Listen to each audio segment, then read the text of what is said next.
Okay, ये process costing है और क्वेश्चन नंबर 8 है। इसमें लिखा हुआ है a product passes through three processes A, B and C. A product passes through three processes A, B and C. 10,000 units were introduced to process A at rupees 10 per unit.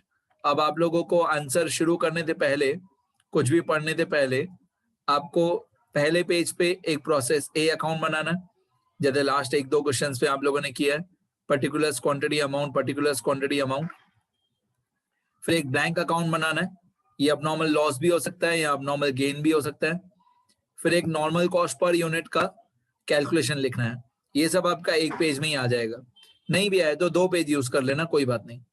फिर उसी तरीके से same format process B का, process B account debit credit लिखना ऊपर, process B account, फिर एक blank account, फिर calculation of normal cost per unit.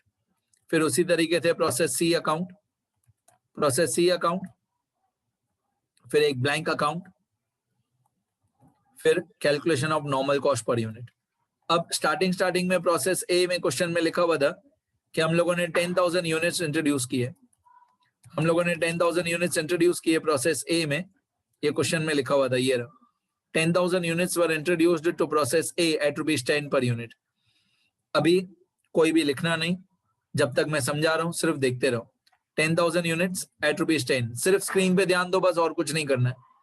तो इसको हम लोग डेबिट साइड पे लिखते हैं, 10,000 यूनिट्स मल्टीप्लाई बाय 10, तो ये होगा 1 लाख, ये हमारी अमाउंट आ गई। इसको बोलेंगे टू यूनिट्स इंट्रोड्यूस्ड, इसको बोलते हैं to units introduced, 10,000 units at rupees 10। आगे the other direct expenses were as follows, ये तो सबसे इजी पार्ट होता है, सन्ड्री मटेरियल, लेबर और डायरेक्ट एक्सपेंसेस, ये सबसे इजी वाला पार्ट होता है। जैसे सन्ड्री मटेरियल में 10,000, 15,000, 5,000, 10, 15, 5 सन्ड्री मटेरियल, तो ये 10,000 यहाँ पे डेबिट, 15,000 यहाँ पे डेबिट और 5,000 यहाँ पे डेबिट, मतलब प्रोसेस ए बी सी तीनों में डेबिट, 10,000, 15,000, 5,000, 10,000। इसको लिखेंगे क्या, to sundry material, to sundry material 10,000, फिर यहाँ पे टू सन्ड्री मटेरियल 15,000, फिर यहाँ पे टू सन्ड्री मटेरियल 5,000। और मैंने बहुत बार बताया है कि एक्सपेंस पे करने से क्वांटिटी नहीं बढ़ती है, क्वांटिटी डैश डैश ही होगी। एक्सपेंस पे करने से क्वांटिटी में कुछ नहीं होता है, क्वांटिटी जीरो ही रहेगी, सिर्फ अमाउंट डेबिट होगी। तो 10,000, 15,000 और 5,000, 10,000, 15,000 और 5,000, ये तीनों हो जाएंगे डेबिट, सन्ड्री मटेरियल। ये तीनों एक्सपेंसेस लिखना सबसे इजी पार्ट होता है। लेबर 50,000, 80,000, 65,000, 50, 80, 65 लेबर, लेबर या डायरेक्ट वेजेस 50,000, 80,000, 65,000, 50, 80, 65। एक बार मैं चेक करता हूं अमाउंट सही है कि नहीं। 50, 80, 65 सही है अमाउंट्स लेबर की। मैं यहाँ पे लिखूंगा टू डायरेक्ट वेजेस भी बोल सकते हैं या लेबर भी बोल सकते हैं, डायरेक्ट वेजेस और डायरेक्ट लेबर एक ही बात है। फिर से ये एक्सपेंस है, तो एक्सपेंस पे करने से क्वांटिटी में कोई चेंज नहीं होता है, डायरेक्ट वेजेस और लेबर, डायरेक्ट वेजेस और लेबर, इसमें क्वांटिटी 0 0 ही रहेगा,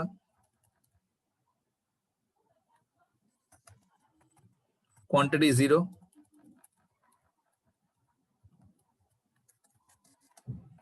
क्वांटिटी 0।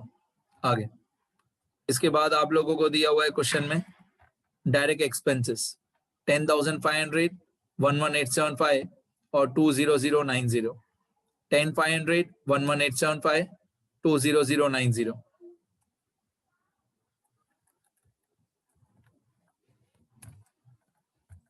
10,500,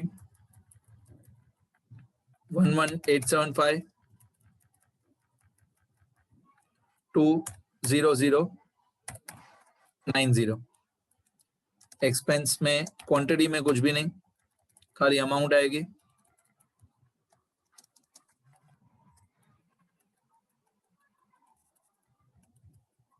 ये हो गया सबसे इजी वाला पोर्शन. इसको बोलेंगे टू डायरेक्ट एक्सपेंसेस.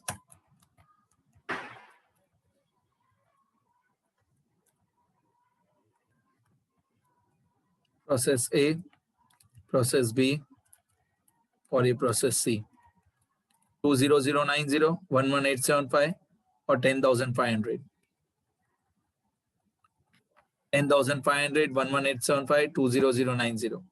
फिर अदर इंफॉर्मेशन में एक्चुअल आउटपुट इन यूनिट्स 9,500, 9,100, 8,100. एक्चुअली इस क्वेश्चन में नया क्या है, इस क्वेश्चन में जो लास्ट में प्रोसेस सी अकाउंट को टैली करना है वो पोर्शन नया है. बाकी 95% पूरा क्वेश्चन सेम है. लास्ट वाला जो प्रोसेस सी है उसकी बैलेंसिंग, उसकी कैलकुलेशन थोड़ी टिपिकल है. सुनते रहो. एक्चुअल आउटपुट इन यूनिट्स, यहाँ पे लिखा हुआ है इन यूनिट्स, तो हम लोग ये यूनिट्स के कॉलम में लिखेंगे 9,500, 9,100, 8,100. 95, 91, 81. तो पहले प्रोसेस ए 9,500 यूनिट्स, प्रोसेस ए का आउटपुट. 9,100 यूनिट्स, प्रोसेस बी का आउटपुट. और 8,100 यूनिट्स, प्रोसेस सी का आउटपुट. 9,500, 9,100, 8,100. मेरी हैबिट है मैं क्वेश्चन हमेशा 2-3 बार चेक करता हूँ. 9,500, 9,100, 8,100, क्योंकि क्वेश्चन ही गलत कॉपी किया हो तो आंसर सब गलत ही होना है. अब ये 9,500 प्रोसेस ए का आउटपुट है, तो इसको बोलेंगे by units transferred to process B account 9,500. अब ये जो ए का आउटपुट है 9,500, ये प्रोसेस ए में होगा क्रेडिट, तो बी में होगा डेबिट.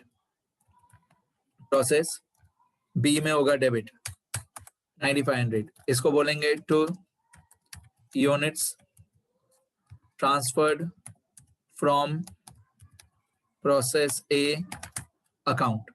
मतलब ए में लिखेंगे कि बी में लेके गए और बी में लिखेंगे कि ए में से लेके आए. इधर लिख देंगे टू और इधर लिखेंगे फ्रॉम. आगे अब प्रोसेस बी का आउटपुट, प्रोसेस बी का आउटपुट है 9,100.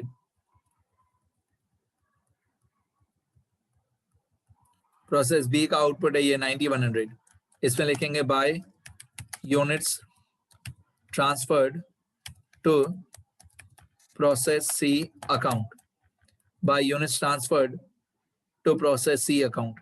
अब ये 9,100 यहाँ पे होगा क्रेडिट, यहाँ पे होगा 9,100 क्रेडिट, तो प्रोसेस सी में होगा डेबिट. प्रोसेस सी में debit 9,100.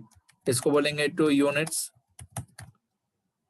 Transferred from process B account 9,100. इसकी अमाउंट बाद में आएगी. और ये जो 8,100 सी का आउटपुट है इसको लिखेंगे by finished stock account, by finished stock account या फिनिश्ड गुड्स अकाउंट 8,100. आगे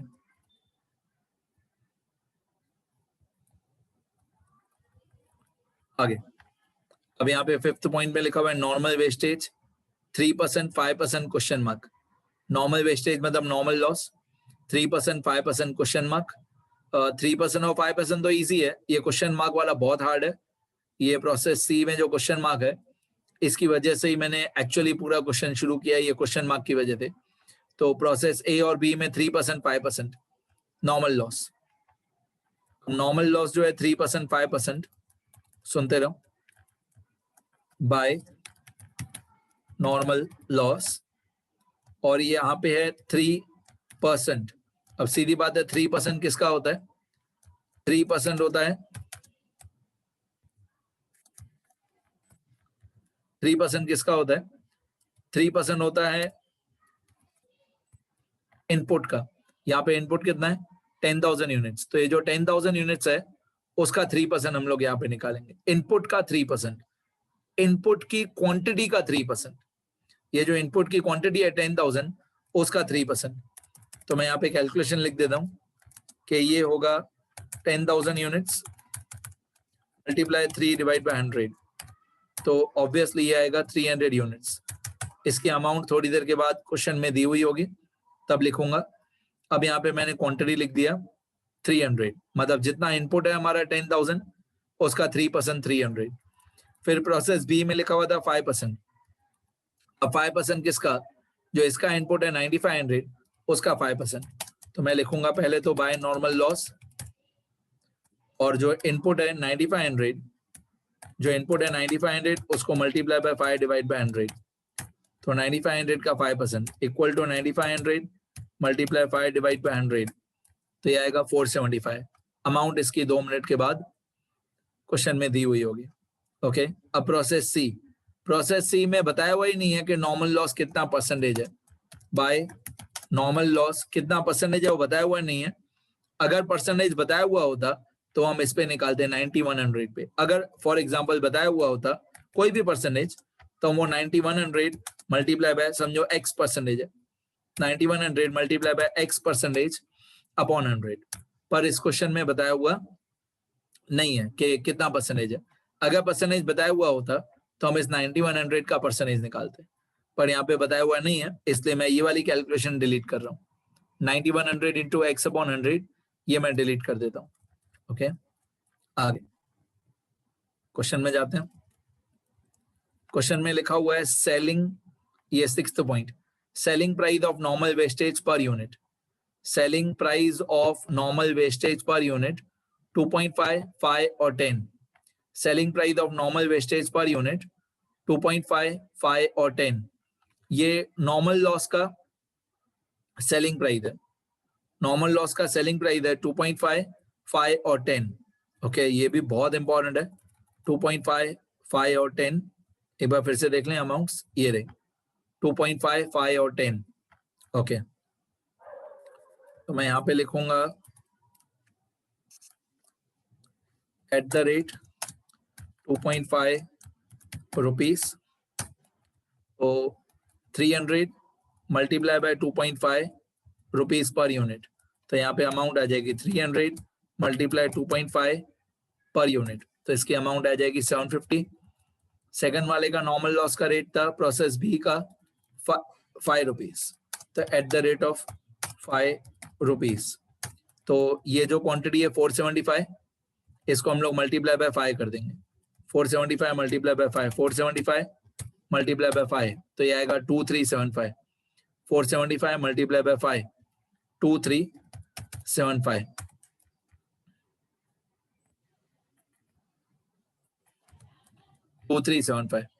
अब प्रोसेस सी का नॉर्मल लॉस का सेलिंग प्राइस ऑफ वेस्टेज दिया हुआ था 10 रुपीज।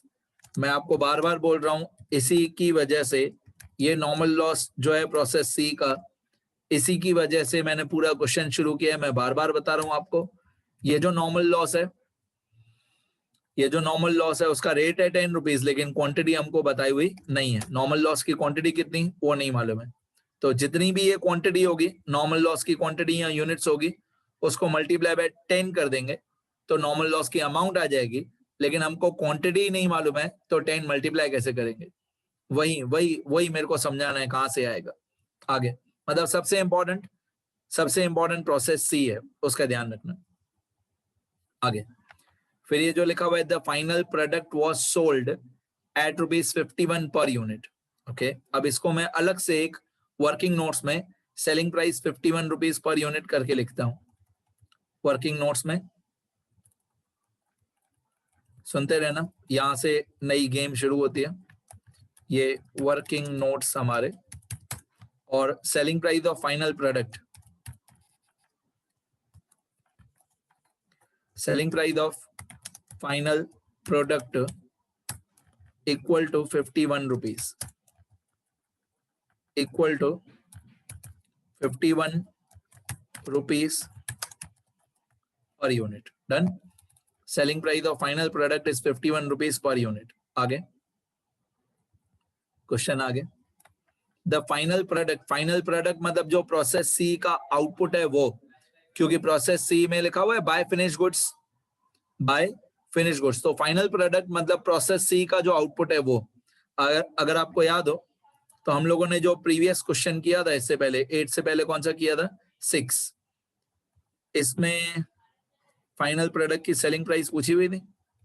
हाँ ये रहा, इसमें लिखा हुआ था फाइनल प्रोडक्ट की सेलिंग प्राइस कितनी होगी, आपको अगर याद हो तो क्वेश्चन 6 में मैंने आपको बताया था कि फाइनल प्रोडक्ट की सेलिंग प्राइस प्रोसेस सी का हमारा नॉर्मल कॉस्ट पर यूनिट आया था ये 7.89474, फिर इसमें हम लोगों ने 7.89474 में 25% प्रॉफिट ऑन कॉस्ट ऐड किया था, तो हमारा सेलिंग प्राइस आ गया था। ठीक है, प्रोसेस सी का जो आउटपुट होता है वही फाइनल प्रोडक्ट होता है।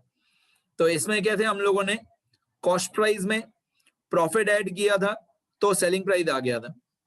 अब आज वाला जो क्वेश्चन है 8 वो उल्टा है।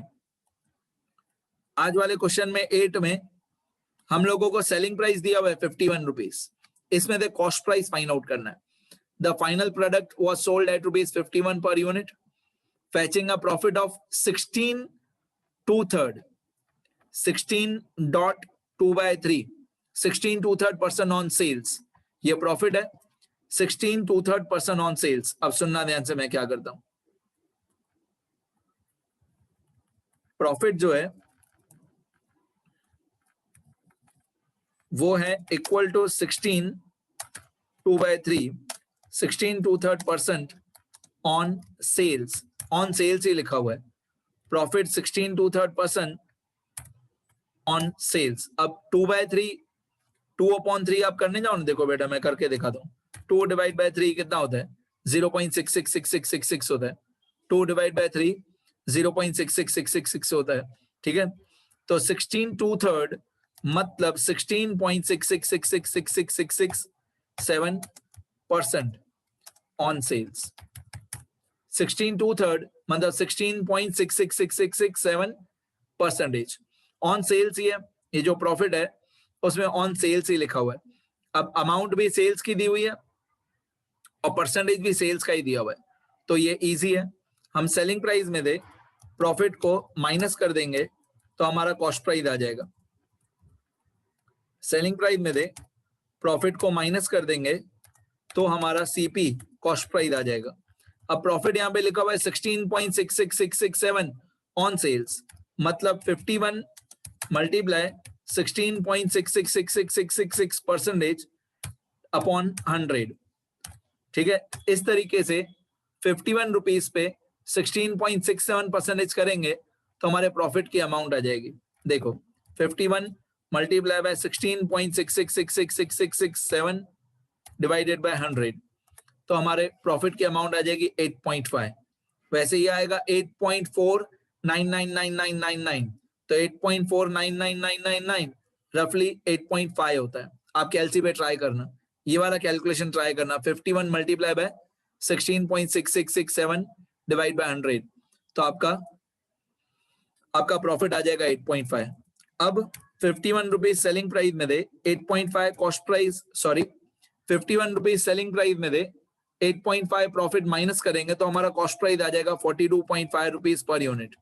अब ये जो 42.5 रुपीज पर यूनिट आया कॉस्ट प्राइस पर यूनिट, ये 42.5 हमारे बहुत काम का है।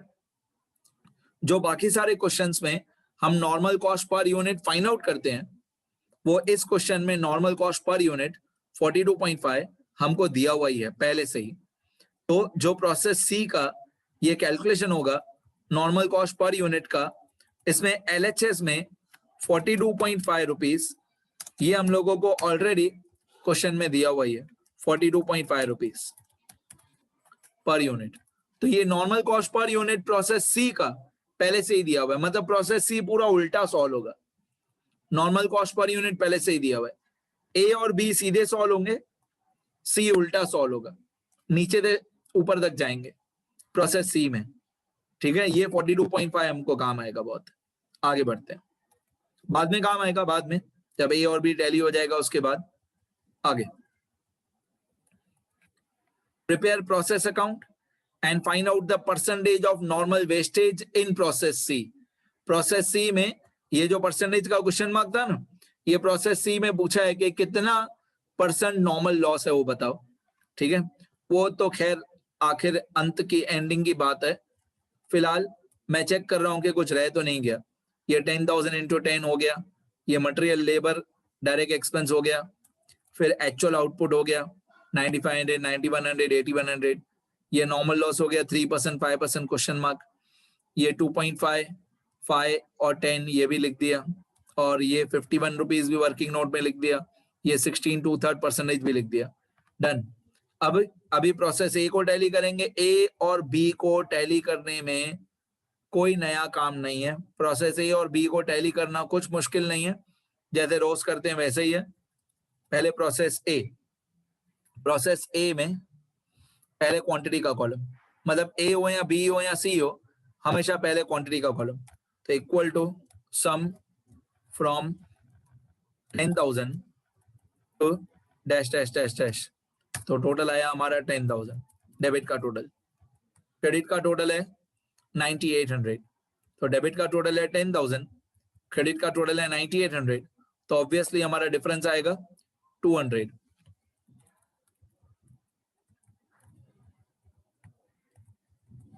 एक मिनट बेटा, हमारा क्वांटिटी का डिफरेंस आएगा कितना? 200। डेबिट का टोटल है 10,000 और क्रेडिट का टोटल है 9,800, तो ऑब्वियसली क्वांटिटी का जो डिफरेंस आया वो क्वांटिटी का डिफरेंस है हमारा 200। पहले क्वांटिटी का कॉलम टैली करते हैं। तो 200 जो डिफरेंस आएगा उसको बोलेंगे बाय अबनॉर्मल लॉस। क्या बोलेंगे? जो अगर क्रेडिट साइड पे डिफरेंस आ रहा है तो उसको बोलते हैं बाय अबनॉर्मल लॉस।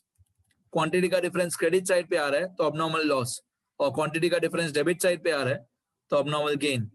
अब ये 200 की अमाउंट फाइंड आउट करना बाकी है और ये 9,500 की अमाउंट फाइंड आउट करना बाकी है। अब जैसे मैं रोज बोलता हूं, जो दो चीजों की अमाउंट फाइंड आउट करना बाकी है उनकी क्वांटिटी भी छोड़ दो और अमाउंट भी छोड़ दो। जो दो चीजों की अमाउंट फाइंड आउट करना बाकी है, अबनॉर्मल लॉस की और यूनिट्स ट्रांसफर्ड की, उन दोनों की क्वांटिटी भी छोड़ दो और इन दोनों की अमाउंट भी छोड़ दो। बाकी तब डेबिट माइनस क्रेडिट कर दो। बाकी तब डेबिट माइनस क्रेडिट कर दोगे तो आपका नॉर्मल कॉस्ट पर यूनिट आ जाएगा। अब देखो, ये डेबिट की अमाउंट का टोटल 170,500, ये क्रेडिट की अमाउंट का टोटल 750। तो हम लोग क्या करेंगे? हम लोग 170,500 माइनस 750 करेंगे। ये न्यूमरेटर में आएगा नॉर्मल कॉस्ट पर यूनिट में 170,500 माइनस 750, और डिवाइडेड बाय जो क्वांटिटी होती है उसमें ये 10,000 माइनस ये 300, इन दोनों को छोड़ देंगे। ये 200 और 9,500 छोड़ देंगे। डिवाइडेड बाय क्वांटिटी कौन सी आएगी? 10,000 माइनस 300। ठीक है, बस ये जो व्हाइट वाले हैं 200 क्वेश्चन मार्क, 9,500 क्वेश्चन मार्क, इनको छोड़ दो। बाकी तब debit minus credit.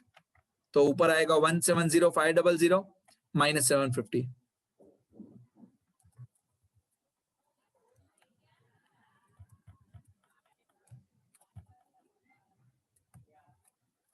$170,500 minus 750, 170,500 minus 750, और क्वांटिटी में 10,000 माइनस 300। क्वांटिटी में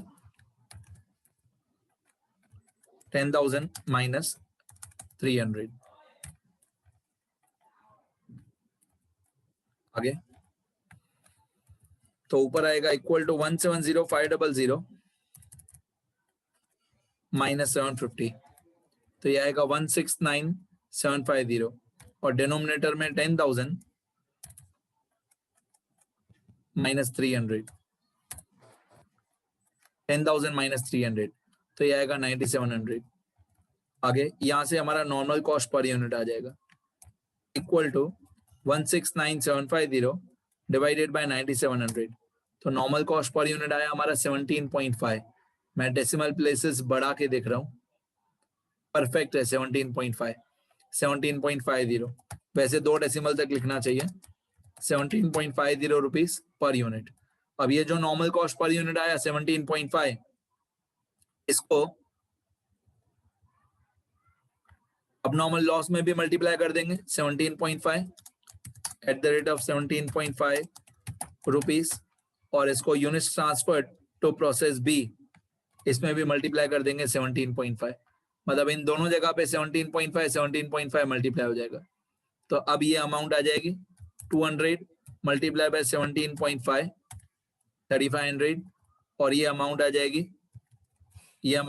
200 मल्टीप्लाई बाय 17.5 3500, ये अमाउंट आ जाएगी 9500 मल्टीप्लाई बाय 17.5 166250। और ये दो अमाउंट लिखने के बाद हमारा प्रोसेस ए अकाउंट का टोटल अमाउंट का टोटल दोनों साइड पे टैली होना चाहिए 170500 170500।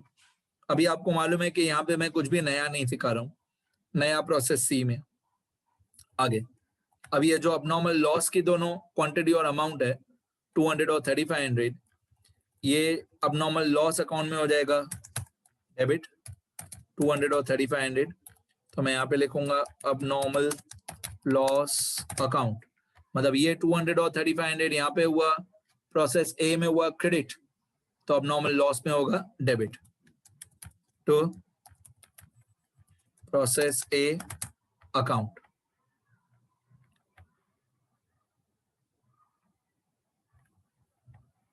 ये 200 और 3500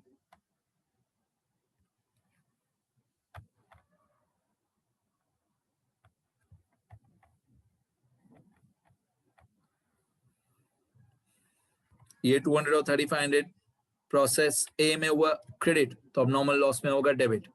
उसी तरीके से ये 9500 और 166250 9500 और 166250 प्रोसेस ए में हुआ क्रेडिट, तो बी में होगा डेबिट, मतलब ए का आउटपुट तो बी का इनपुट। डन। अब हम लोग प्रोसेस बी को टैली करेंगे। प्रोसेस बी में क्वांटिटी का टोटल 9500 और सारे डैश डैश डैश, तो ऑब्वियसली ये 9500 आएगा। ओके, मैं ये बता दूं पहले कि जो अबनॉर्मल लॉस अकाउंट है इसको मैं लास्ट में टैली करूंगा। पहले process A B C tally करूंगा, फिर ये अबनॉर्मल लॉस अकाउंट लास्ट में करूंगा मैं। आगे अब प्रोसेस बी में ये प्रोसेस बी में क्वांटिटी का टोटल है 9500 डेबिट का, क्रेडिट की क्वांटिटी का टोटल है 9575। डेबिट की क्वांटिटी है 9500, क्रेडिट की क्वांटिटी है 9575, तो डिफरेंस जो आएगा वो ऑब्वियसली डेबिट साइड पे डिफरेंस आएगा, इक्वल टू 9575 माइनस 9500, तो डिफरेंस आएगा 75 यूनिट्स। ये जो 75 यूनिट्स अगर डेबिट साइड पे डिफरेंस आया तो हम लोग इसको बोलेंगे अबनॉर्मल गेन। अगर डेबिट साइड पे डिफरेंस आ रहा है तो हम उसको बोलेंगे अबनॉर्मल गेन। पहले हमेशा क्वांटिटी का कॉलम टैली करना, तो क्वांटिटी का कॉलम क्रेडिट साइड पे टोटल बड़ा था, डेबिट साइड पे टोटल छोटा था, डिफरेंस आया 75। अगर डेबिट साइड पे डिफरेंस आया तो अबनॉर्मल गेन, इसकी अमाउंट फाइंड आउट करना बाकी है और इसकी अमाउंट फाइंड आउट करना बाकी है। अब टोटल अमाउंट का टोटल, डेबिट का टोटल है 273,125 और क्रेडिट का टोटल है 2375। ठीक है, फिर से वही बात मैं बोलूंगा, जो दो अमाउंट फाइंड आउट करना बाकी है उनकी अमाउंट भी छोड़ दो और क्वांटिटी भी छोड़ दो। मतलब ये 9100, ये 75 और एक क्वेश्चन मार्क और एक क्वेश्चन मार्क, इनकी क्वांटिटी भी छोड़ दो, अमाउंट भी छोड़ दो। अब डेबिट माइनस क्रेडिट, पहले अमाउंट 273,125 माइनस 2375, 273,125, तो मैं यहाँ पे लिखूंगा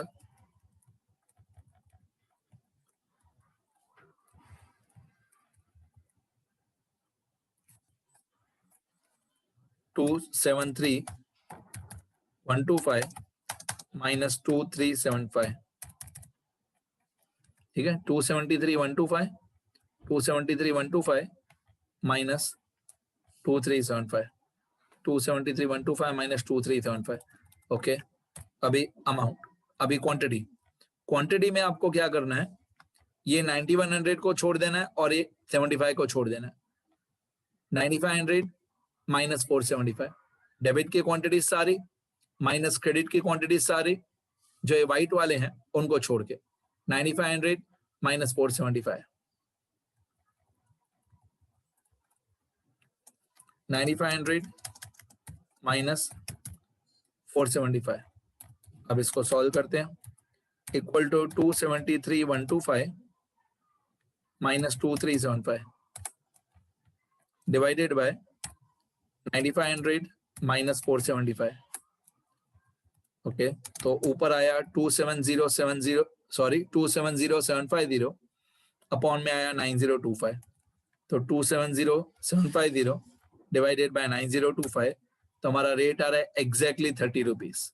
मैं डेसिमल प्लेसेस बढ़ा दूं, एग्जैक्टली 30 रुपीज रेट आ रहा है per unit, rupees per unit. अभी जो 30 रुपीज पर यूनिट रेट आया, इसको मल्टीप्लाई कर देंगे 30 रुपीज पर यूनिट को अब नॉर्मल गेन के साथ भी, eight the rate of 30 rupees. अब नॉर्मल गेन में भी यही रेट मल्टीप्लाई करेंगे, और यूनिट ट्रांसफर टू प्रोसेस सी, उसमें भी 30 रुपीज।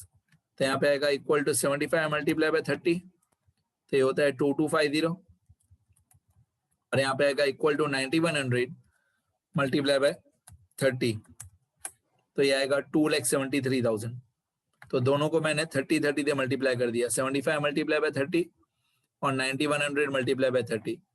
अब प्रोसेस बी का अमाउंट का टोटल दोनों साइड पे टैली होना चाहिए, 275 375, 275 375 डन। अब ये जो 75 और 2250 है, अब नॉर्मल गेन की क्वांटिटी और अमाउंट 75 और 2250, इसको हम लोग लेके जाएंगे नीचे की तरफ अब नॉर्मल गेन अकाउंट में। यहाँ पे हम लोग एक अकाउंट बना देंगे नॉर्मल गेन अकाउंट। अब नॉर्मल गेन अकाउंट को इफेक्टिव्स भी बोलते हैं। अब नॉर्मल गेन या इफेक्टिव्स एक ही बात है। तो ये 75 और 2250, इसको नीचे लेके जाएंगे क्रेडिट साइड पे, 75 और 2250, मतलब प्रोसेस बी में हुआ डेबिट, तो अब नॉर्मल गेन में होगा credit by process B account. Okay, इसको टैली, अब नॉर्मल गेन अकाउंट को टैली बाद में करेंगे हम लोग। अब ये जो 9100 यूनिट्स था, 9100 यूनिट्स और 2,73,000, इसको हम लोग प्रोसेस सी में लेके जाएंगे। प्रोसेस बी का आउटपुट तो सी का इनपुट 9100 और 2,73,000, ये हो गया हमारा प्रोसेस सी स्टार्ट हुआ। अब प्रोसेस सी में आ जाते हैं। प्रोसेस सी में पहले मैं क्वांटिटी का टोटल लिख देता हूं, ऑब्वियसली बहुत सारी चीजें मिसिंग है। Equal to sum from 9100 to end तक, क्वांटिटी का टोटल 9100, डेबिट का टोटल, क्रेडिट का टोटल फिलहाल 8100, लेकिन अभी और एक दो चीजें बाकी हैं। अमाउंट का टोटल, डेबिट का 363,090, ये बहुत इंपॉर्टेंट अमाउंट है 363,090, और क्रेडिट साइड पे कोई फिलहाल अमाउंट है ही नहीं। अब हाँ, अब ध्यान से सुनना सब लोग, नॉर्मल लॉस की क्वांटिटी कैसे आएगी और नॉर्मल लॉस की अमाउंट कैसे आएगी, उसके ऊपर ही पूरी स्टोरी है।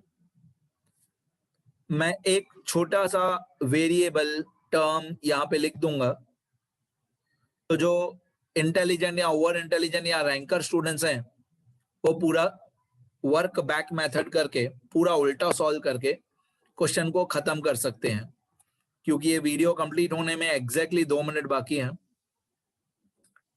पर फिर भी मैं एक शॉर्टकट ट्रिक बताता हूं, जितना मेरे पास टाइम है मैं समझा देता हूं।